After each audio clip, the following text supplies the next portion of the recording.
I wish you health, dear Ukrainians. I have just finished a conversation with the Prime Minister of Canada, and this is the fourth international conversation today. The Prime Minister of the Netherlands, the Prime Minister of the United Kingdom, the Prime Minister of Norway. And now Justin Trudeau. We started this year with what Ukraine needs most right now, on the eve of new mobilization processes being prepared by the terrorist state. Now is the moment when together with our partners we must strengthen our defense. We have no doubt that the current masters of Russia will throw everything they have left and everyone they can find trying to change the situation at the war for the better and at least postpone their defeat. We have to disrupt this Russian scenario. We are preparing for this. The terrorists must lose. Any attempt at their new offensive must fail. This will be the final defeat of the terrorist state. I thank all partners who understand this. Russia mobilizes those whom it wants to throw to death, we mobilize the civilized world. For the sake of life. I am grateful to Canada for its unwavering support in defense, sanctions and financial issues. Today we discussed with Prime Minister Trudeau how we can further increase pressure on Russia. I feel that Canadian assistance to our defense will remain strong this year. I thank Norway for the very powerful decisions that have already been taken and that are still being prepared. This applies to arms support as well. Norway's role can become truly historic in the defense of Europe if we implement everything we are talking about now. This also applies to the support of our energy system. In particular, I thank Norway for its readiness to help and to provide Ukraine with the necessary volume of gas for this winter. I am grateful to the UK for the clear and substantial agreements reached, first of all in the defense sphere. Today, in the conversation with Prime Minister Sunak, I felt that we equally perceive the importance of this year, the prospects of this year.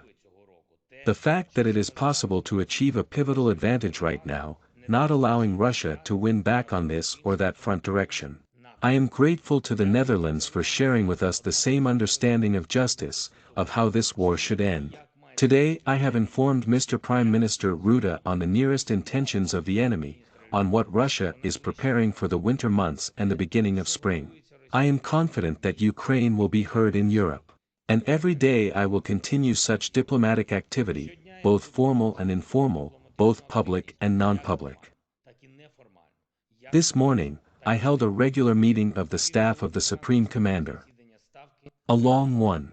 There were reports from the Commander-in-Chief on the operational situation at the front, from the head of intelligence, on what to expect from the enemy in the coming weeks and months. We determined the needs of Ukraine, our defense, our energy sector in great detail. And we are working to meet each of the needs, in particular with partners. And one more thing. Yesterday Russian terrorists destroyed the ice arena in Drushkivka, Donetsk region, with a missile. This ice arena, Altair, started working before the war, when Donbass had a normal life before Russia came. Children trained there. There was a children's sports school. Hockey competitions were held there. People played sports there, celebrated and just enjoyed life. Kramatorsk, Slavyansk, Kostiantynivka, Bakhmut, Pokrovsk, Donetsk, Toretsk and other cities and villages of Donbass, everyone knew what kind of arena it was, and many people visited it. Last year it was used to collect and distribute humanitarian aid.